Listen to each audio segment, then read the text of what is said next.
Zohran itu pro LGBT segala macam. Ya memang itulah value di sana. Gini Bang, kita jangan latah juga ya. Seolah-olah ini pengaruh Israel ada juga dalam Zohran ini, kemenangan Zohran. Kalau Abang lihatnya gimana? Eits, subscribe dulu. Zohran Mamnuni bikin heboh dunia. Sebagai seorang muslim berhasil terpilih sebagai wali kota New York. Tapi sebenarnya di Amerika itu dia bukan yang pertama, bukan wali kota muslim pertama. Ada beberapa wali kota muslim lainnya. Dan kita tahu beberapa tahun yang lalu juga di London itu wali kota London juga berasal dari muslim. Nah, kira-kira apa yang menyebabkan fenomena ini ya, banyak muslim yang berhasil menjadi kepala daerah di barat. Apa ini artinya Islamofobia sudah berakhir di barat? Kita bahas hari ini, kita gas sama Bang Muslim, Bang Muklis dan Bang Salan. Tadi gara-gara bilang muslim jadi Bang Muslim. Sorry Bang. Oke, dari Bang Salan dulu nih Bang. Kira-kira kalau Abang lihat nih ya, kenapa, apa yang menyebabkan Zahron bisa terpilih? Karena New York nih kita tahu kota metropolitan ya, artinya orang-orangnya cukup maju di sana. Nah, kok bisa nih Bang? Itu kota yang terkenal, ya kita bilang bebas lah segala macam ya. Kok bisa Zahron terpilih? Nah, Bang lihatnya gimana nih? Saya kira banyak sekali faktor ya. Melihat Zahron ini sebagai seorang imigran bisa terpilih di New York. Ya. Salah satu saya kira faktor Donald Trump. Kalau menurut saya. Kenapa Donald Trump? Karena dia memang selama ini menciptakan banyak sekali musuh dalam politiknya. Jadi dia dengan bahasa-bahasa yang sangat vulgar mengatakan misalnya Zohran itu komunis, padahal dia sosialis demokrat. Tapi dalam term yang dipakai oleh Trump, itu dipakainya komunis. Sehingga memunculkan sentimen baru. Semakin banyak orang justru suka sama si Zahron ini. Itu ya. Jadi faktor Trump menurut saya besar sekali pengaruhnya sehingga orang-orang yang anti Trump itu menyatu di dalam barisannya si Zohran ini. Zohran Mamdani. Zohran Mamdani. Ya, bukan Zahron ya. Ya, Zohran Mamdani. Karena dia baru populer jadi kita agak. Tapi masih muda ya? Masih muda sekali, masih 34 tahun umurnya. Ya. Apa ini kemarin juga di Belanda itu kan Perdana Menteri ya, muda juga kan, bahkan gay dia, seorang gay. Apa ini memang tren anak muda jadi kepala daerah sekarang, jadi kepala negara, kepala daerah? Saya kira iya ya, sejak Sadiq Khan di London ya. Dia terpilih juga di usia yang sangat muda, itu membuat orang-orang yang merantau itu punya motivasi, oh kami juga bisa, tidak hanya di London, tapi juga di New York, di tempat-tempat yang lain.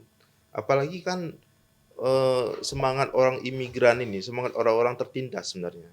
Jadi ketika orang ditindas, itu orang akan mencoba melawan, bangkit dengan cara-cara yang halal.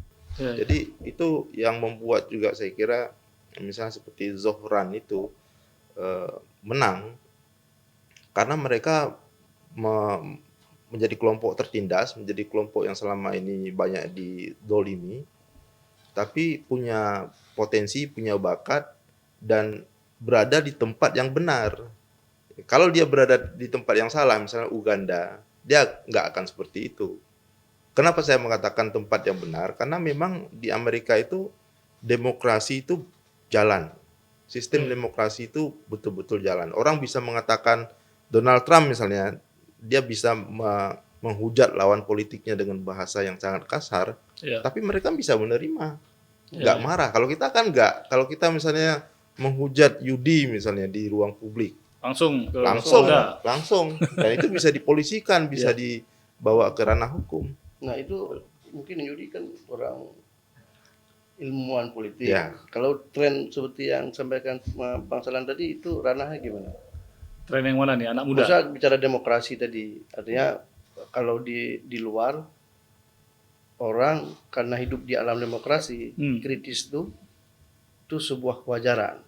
Kritik dalam, tapi tidak kemudian menjadi persoalan pribadi kan? Tidak menjadi persoalan pribadi. Gini, demokrasi di Barat itu kan lahir dari spirit liberation, kebebasan. Jadi mereka ketika berbicara demokrasi berarti itu tentang kebebasan. Itu yang poin utama demokrasi dalam benak mereka, dalam perspektif mereka gitu. Jadi makanya kebebasan itu akan betul-betul dijunjung. Jadi kalau misalnya nih ada orang ngomong sampai menghina, bahkan bukan menghina pribadi, menghina nabi orang pun boleh gitu, ibaratnya kan, itu dibolehkan sama mereka karena kebebasan tuh ya itulah nilai inti dari demokrasi di sana. Jadi sedangkan demokrasi kita bukan dari situ mulainya. Artinya demokrasi di sana itu masih sesuai dengan teori-teori demokrasi ya. Ya memang teori demokrasi dibangun dari sana gitu ya. kan. Jadi kita adopsi sekarang nih di sini. Kita dengan adopsi berbasis kearifan lokal. Artinya kalau walaupun kita sudah mencap diri kita demokrat, ya, demokrasi dengan sistem demokrasi, tapi sedikit beda pandangan pidana. Ya, jadi itu makanya gini. Sebenarnya demokrasi itu memang bebas nilai deh bang. Dia sistem, dia alat. Jadi value-nya apa, itu kita yang isi. Makanya ada nanti pemikir-pemikir Islam itu mengatakan demokrasi Islam, misalnya begitu kan. Kalau di Soekarno demokrasi gotong royong. Gitu. Jadi value-nya memang kita yang isi gitu. Kita yang isi. Jadi kita juga nggak perlu sebenarnya latah harus demokrasi liberal seperti Barat, nggak perlu juga. Karena misalnya begini, kenapa mereka bisa terima perkataan-perkataan yang mungkin menyakitkan gitu, hinaan, karena mereka memang menginginkan itu. Gitu. Nah, kalau kita ada budaya kita atau value kita memang menjaga perasaan orang, ya kita memang seharusnya nggak mesti ikut. Tapi itulah karena kita gini bang, belum jelas gitu. Kita adopsi demokrasi, tapi demokrasi yang mana nih? Secara keilmuan diadopsi demokrasi Barat, tapi begitu dipraktekkan kita nggak siap. Tapi demokrasi kita sendiri apa nih sekarang? Yang dari dalam negara kita, negeri kita, itu juga belum jelas. Kalau misalnya merujuk dari Zohran, ya, Mamdani yang kemudian dia terpilih menjadi wali kota New York, kalau kita lihat slogan atau misi-misi kampanyenya itu kan dia sangat pro LGBT. Dia Muslim, ya, pro LGBT. Kemudian menariknya lagi, generasi Yahudi di New York itu ikut mendukung Zohran. Nah, itu apakah itu bagian daripada kemapanan demokrasi di Amerika atau bagaimana? Karena plus seperti yang sampaikan oleh Bang Salan tadi, dia minoritas. Ya, minoritas, Muslim lagi, kemudian memiliki konsep yang juga sosialis ya, demokrat sosialis. Nah, itu gimana? Demokrasi di sana emang udah mapan bang. Karena muncul dari sana udah ratusan tahun ibaratnya demokrasi di sana. Kita 100 tahun aja belum gitu kan. Apalagi terpotong dengan demokrasi era otoriter berapa puluh tahun. Jadi kita emang masih bayi kalau dalam demokrasi. Di sana emang udah mapan. Jadi kalau tadi misalnya Bang bilang Zohran itu pro LGBT segala macam, ya memang itulah value di sana, kebebasan. Jadi orang-orang, makanya kita gini Bang, kita jangan latah juga ya, seolah-olah ini ada Muslim yang jadi wali kota itu sebagai kemenangan Islam. Gitu. Cepat kali tangkap dia. Ya, itu maksud saya. Ya, ini bukan sesuatu yang harus kemudian diperbincangkan di segala lini. Nggak masalah, cuman jangan kita anggap itu kemenangan Islam. Itu poinnya. Tapi sebagai sebuah praktek demokrasi yang baik, itu perlu kita contoh. Ya, tapi kita juga bisa bangga, maksudnya Muslim berhasil, ya sebagai sesama Muslim kita juga bangga. Ya, kan? Tapi yang penting itu, karena nanti takutnya kita malah melihat ini kemenangan Islam. Nanti begitu dia ternyata kebijakannya kayak tadi, misalnya pro LGBT, kita kecewa lagi. Gitu. Ya, tetap secara simbol Muslim bisa jadi wali kota, bisa jadi kepala negara di Barat, itu pasti satu hal yang prestis ya, yang patut kita banggakan juga gitu. Tapi jangan terlalu berharap berlebihan sampai menabikan misalnya. Kan? Kemudian kita kecewa sendiri akhirnya nanti. Makan siang kita udah nggak makan siang. Kalau masalah dengan realitas seperti itu.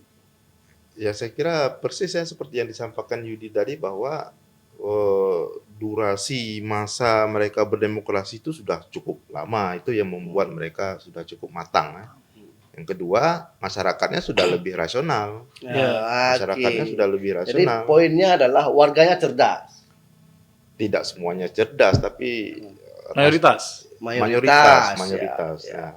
Karena Artinya kalau dia nggak cerdas, misalnya tidak mungkin warga Yahudi di New York itu mendukung Zohran. Kalau warga yang nggak cerdas, kalau warganya betul-betul sudah didoktrin tidak bicara apa namanya rasional tadi. Iya, iya. Artinya gini Bang ya, pengaruh Israel ada juga dalam Zohran ini, kemenangan Zohran. Kalau Abang lihatnya gimana? Tapi dia kan sangat ini kan berlawanan dengan Israel. Iya, iya, makanya ada dia- sentimen Israel itu. ya dia kan berhasil memisahkan sentimen Yahudi dengan sentimen Israel. Oke. Artinya gini, dia melihat konflik Palestina dengan Israel itu konflik pemerintah, bukan konflik masyarakatnya. Masyarakatnya sebenarnya oke-oke aja. Dengan Palestina. Masyarakat Palestina, masyarakat Yahudi ya, komunitas Yahudi. Sebenarnya kan ini harmoni sebenarnya di bawah. Tapi yang kan yang membuat konflik itu kan pemerintah. Netanyahu dengan kebijakannya. Ya, dia janji akan menangkap Netanyahu. Ya, Kalau maksudnya, ke New York kan. Zohran Zohran itu kan. Ya, dan itu kan karena sudah ada ICC kemanapun di negara-negara yang sudah ada kontrak dengan ICC dia akan ditangkap, termasuk saya kira, tapi nggak tahu saya kalau Amerika kan Amerika nggak ada dilema karena dia dapat semacam suaka politik dari presiden, Trump. ya kan? Makanya bisa jadi masalah juga kalau benar-benar Zohran itu nangkap, karena itu kan markas PBB juga di situ, Bang. Ya. Kemudian saya membayangkan Bang Sahlan, kalau misalnya seorang kandidat yang baru menang menjadi wali kota seperti Zohran, lalu dalam pidato kemenangannya dia menyampaikan bahwa ancaman atau apa terhadap presiden di negaranya, mungkin nggak terjadi di negara kita seperti itu. Seorang gubernur ya melawan presiden misalnya, mungkin nggak? Mereka kan federal, Bang. Ya. Negara federal, jadi memang ada otoritas yang cukup kuat lah untuk negara-negara bagian ya. Beda dengan kita negara kesatuan. Tapi Aceh sebenarnya posisinya juga udah kayak negara federal sebenarnya, mirip-mirip lah. Nah, faktor lain apa Bang kira-kira Bang? Abang lihatnya Zohran ini bakal gimana ya kita bilang ya? Selama ini kan Bang, di Amerika itu kan negara-negara Muslim tertentu nih itu susah masuk Bang, agak ketat, Iran misalnya gitu ya, Suriah. Gitu. Menurut Bang akan pengaruh nggak ke arah situ? Gitu? Kalau bintangnya di sana kan selama ini masih Donald Trump sebenarnya. Jadi kalau hubungan Amerika dengan negara-negara luar itu ikonnya itu masih Donald Trump. Jadi kebijakan selama Donald Trump masih presiden, kebijakan Donald Trump yang sifatnya konservatif, nasionalisme itu masih dominan. Jadi dia tetap mencari misalnya, dia kan concernnya ke dalam negeri ya si Donald Trump ini. Apapun yang menguntungkan Amerika itu yang kebijakan itu yang akan diambil. Yang selama ini kan misalnya soal perang tarif. Oh ya, sorry itu urusannya national security ya. Iya, urusan national security. Jadi urusan... si Donald Trump ini kebijakannya kan nasionalisme Amerika, di mana dia membuat kebijakan yang selalu memikirkan ini untung buat kami nggak nih. Kita nggak mau mikirin orang lain nih sekarang. Kita mikirin rakyat Amerika sendiri. Karena selama ini dia model kampanyenya kan sangat populis ya. Kita ingin rakyat Amerika yang asli, yang dia pisahkan dengan imigran, itu yang harus diutamakan dulu. Jangan kita mikir rakyat yang lain, masyarakat yang lain, negara yang lain yang selama ini Demokrat pikirkan. Kan kalau Demokrat kan dia mikirin negara-negara lain, dia mikirin Afghanistan, Pakistan, negara-negara yang berkonflik. Kalau Donald Trump ngapain kita pikir negara lain, sementara rakyat kita nggak ada kerjaan, sementara kita miskin, sementara banyak sekali masalah, dan imigran datang ke Amerika dalam istilah yang dipakai oleh Donald Trump sebagai penjahat kan begitu. Iya. Nah, jadi kalau menurut saya selama Trump itu masih berkuasa, maka yang muncul adalah hubungan dengan negara-negara seperti Iran, kemudian dengan negara-negara Cina ya, itu tetap akan menjadi hubungan yang tegang, hubungan yang dalam posisi konflik. Ya, ya. Oke, kita bicara tentang Islamofobia sekarang. Gimana, Tengku Pesantren? Tapi ini menjadi menarik ya, menarik kan dari sosok Zohran ini, dia lahir di Uganda ya kan, usia 7 tahun ya, dia ikut orang tuanya yang juga seorang dosen di sana ke Amerika, dan ini menjadi dalam pidato Zohran kan dia sebutkan juga soal Islamofobia itu ya. Jadi ini menjadi momentum. Kalau istilah Rocky Gerung akal sehat, ini momentum akal sehat juga bagi warga negara New York atau bagi warga negara Amerika ya, untuk membuktikan bahwa Islamofobia itu sesuatu yang menjadi agenda tersembunyi juga ya, karena banyak sekali orang-orang Islam, terutama yang imigran, terutama yang di luar negeri itu yang juga yang memiliki kontribusi ya, niat yang baik. Jadi pada sisi lain saya melihat bahwa generasi muda di banyak negara ini memang sedang tampil, tapi generasi tampil menjadi pemimpin ya, atau menjadi kandidat pemimpin yang kemudian basisnya adalah saya lihat pengetahuan. Jadi Zohran kan seorang pemimpin yang memiliki pengetahuan dari keluarga yang berpengetahuan, ya kan? Artinya apa nih? Di sana masyarakatnya itu benar-benar melihat kompetensi, pasti nggak melihat suku, agama, nggak melihat background. Kalau merujuk dari kemenangan Zohran itu sudah terbantahkan ya. Yang dilihat adalah kompetensi, kemudian perilaku dia, rekam jejak dia. Ya kan? Nah, karena gini, kalau kita bicara 20 tahun yang lalu, mau sekompeten apapun bahasa seseorang, tapi kalau dia Muslim mungkin agak sulit ya Bang ya. Karena Islamofobianya kan masih mengkental, tinggi sekali pada waktu itu. Gitu. Terus sedikit banyaknya ketika Muslim sudah bisa mulai tampil di panggung politik, ya bisa kita katakan Islamofobia sudah mulai menurun ya. Bahkan trennya sekarang kalau kita lihat itu right wing. Donald Trump tuh ya ada right wingnya juga, jadi anti imigran. Jadi karena itu kasus-kasus terorisme, pembunuhan massal itu juga banyak karena ideologi right wing. Jadi orang-orang anti imigran Bang sekarang. Ya, apa ini kabar baik berarti bagi Muslim? Kabar baik.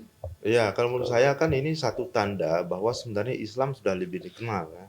Orang sudah mengenal Islam lebih dalam dibanding sebelumnya. Kan dulu ada sentimen anti-Islam, salah satunya kontribusinya karena kasus 9/11 ya. Kasus 9/11 itu kan membuat orang sangat benci dengan Islam karena pelakunya adalah mengaku dari Islam ya. Bukan cuma mengaku Islam, mengaku inilah ajaran Islam. Ya, dan mengaku inilah ajaran Islam, dan itu yang membuat orang sekaligus penasaran sebenarnya. Orang akhirnya mencari tahu, kan banyak orang Amerika membaca Quran dan mencari tahu sumber-sumber asli apa sebenarnya yang mendorong mereka melakukan itu, dan ternyata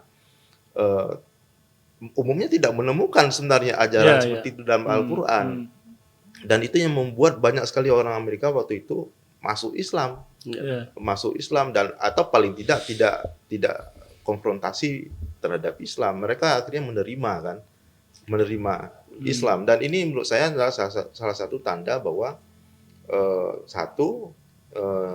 Islam sudah lebih dikenal di Amerika. Yang kedua, orang tidak memandang dalam sisi politik mengurus sebuah pemerintah itu tidak lagi memandang background agama, background etnis, lahir di mana.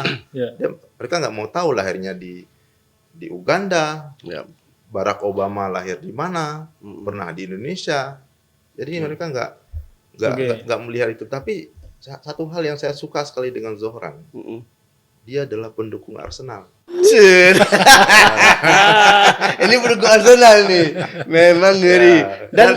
Dan pemain Arsenal muda-muda. muda-muda. Iya. Ya. Kecuali dirimu. Dan ini ada beberapa pemimpin dunia ya yang mendukung Arsenal, misalnya Perdana Menteri Inggris ya. Dia juga pendukung fanatik, tidak hanya mendukung biasa saja, tapi dia pendukung fanatik Arsenal. Dan Wapres kita dukung siapa? saya nggak tahu.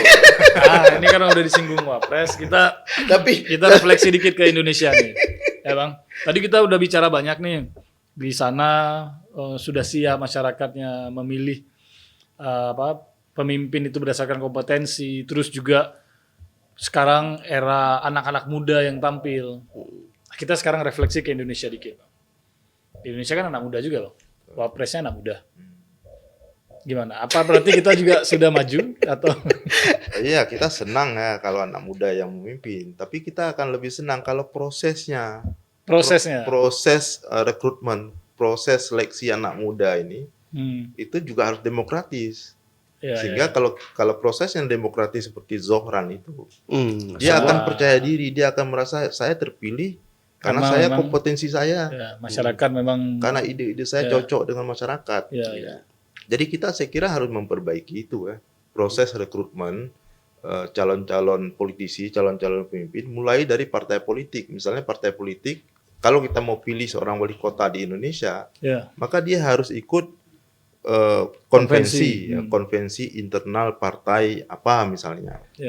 Melalui jalur itu dia akan diusung oleh partai politik. Dan semua akan mendukung seperti yang terjadi dengan Zohran kan. Demokrat kan akhirnya solid ya. Meskipun kandidat yang lain Cuomo itu adalah orang Demokrat juga, tapi dia tidak menang di konvensi. Karena tidak menang di konvensi, dia akhirnya memilih jalur independen.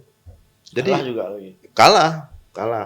Apa karena kita kan tadi Abang sampaikan prosesnya di sini tidak demokratis ya. Apa berdampak ke kualitas juga, Bang? Pasti. Ya, pasti. Karena satu saya kira soal confident tadi ya. Kalau kita dipilih secara fair melalui proses seleksi yang benar, kita akan percaya diri, penuh percaya diri. Yang kedua, kita juga terpilih dengan ide-ide, gagasan-gagasan yang kita sampaikan ke publik. Kan masyarakat kan menilai akhirnya, oh ini cocok, ini progresif. Ini kalau dia yang pimpin, negara akan menjadi transparan, korupsi nggak ada. Jadi pertimbangan-pertimbangan itu saya kira sangat penting. Gini ya. Yudi mau sampaikan satu juga. Apa tuh ini? Tidak, posisi misalnya pemimpin kita yang muda, wapres kita lah kadang-kadang muda. Kalau pandangan Yudi gimana? Iya benar kata Bang Sahlan tadi ya. Jadi kita sekarang sedang menyaksikan kebusukan dari proses itu. Memang lebih dahsyat lagi rupanya. Ya Bang. Kenapa? Karena ya di media sosial itu banyak Bang, beredar Bang, di mana wapres kita itu ditanya tidak bisa menjawab. Bahkan pertanyaan-pertanyaan sederhana, kadang PNS datang menjumpai dia tiba-tiba misalnya nggak bisa jawab nanti. Ini kan masalah kualitas. Jadi kita sekarang menyaksikan itu sendiri gitu. Ya cuman ya itu tadi kenapa bisa sampai proses itu terjadi gitu kan Bang? Kan itu nggak bisa kita cuman salahkan si orangnya. Masyarakat juga harus refleksi kalau saya bilang. Karena kalau misalnya mau mau ada bagaimanapun konspirasi dilakukan, kalau masyarakat nggak mau gitu, nggak mendukung, nggak bakal jadi. Memilih. Kalau di kita kan akar masalahnya sebenarnya ekonomi sebenarnya. Yes. Ya, ketika masyarakat secara ekonomi belum selesai, maka secara politik akan susah. Jadi ketika misalnya datang seorang kandidat lalu dia menawarkan memberi iming-iming finansial, maka orang akan goyah ya. Oke lah, kita terima. Jadi di banyak tempat demokrasi yang matang itu didukung oleh masyarakat yang mapan. Ya.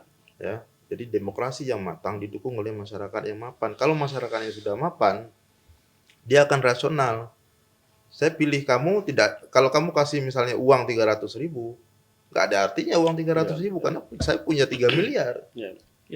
Jadi mereka pilih kalau dia lihat ini menguntungkan secara keseluruhan, tidak hanya menguntungkan dia dapat 300.000, Ya itu makanya perdebatannya kita udah siap belum demokrasi atau enggak, kita cocoknya demokrasi langsung atau tidak langsung kan karena kondisi ini. Oke lah mungkin ya. Oke. Cukup ya. Nanti kita bahas lagi masalah demokrasi lebih dalam Bang. Ini masalah Zohran. Ya kita cukup senang juga pastinya ya Bang ya karena ada Tapi muslim. kemudian sebelum tutup, masih ada lagi? sebelum tutup, Yudi, kemenangan Zohran itu tak bisa, sepertinya ya analisa saya itu tak lepas juga dengan kejamnya Netanyahu di Palestina. Ya itu tadi Ya. yang Jadi yang kemudian banyak negara muncul respect terhadap Islam, kemudian Islamofobia menurun dan seterusnya. Jadi saya pikir itu poin penting juga ya. Di sisi lain selain dia juga sangat punya kemampuan, sangat memiliki kompetensi, rekam jejaknya bagus ya. Jadi saya pikir Netanyahu ya itu memberi kontribusi terhadap kemenangan Zohran. Ya, tapi catatan Yudi menarik tadi. Ini jangan dianggap kemenangan Islam. Ya. Ya. Karena dia pendukung LGBT juga. Enggak aja. Enggak. Zohran maksud saya. Ya. Karena kalau misalnya ini kita anggap sebagai kemenangan Islam dan ini adalah baru awal ya. Perjalanannya kita belum tahu. Nah, ini akan berdampak buruk terhadap Islam itu sendiri. Ya. Seolah-olah nanti nilai yang dia tunjukkan, dia wujudkan itu nilai Islam. Padahal itu harus kita lihat dulu lah. Ya, jangan terlalu euforia seolah segalanya. Oke, thank you. Terima kasih Bang Salan, Bang Mukhlis. Kita ketemu di video selanjutnya. Sampai jumpa. Jika video ini bermanfaat untuk Anda, silakan subscribe, like, dan nyalakan loncengnya.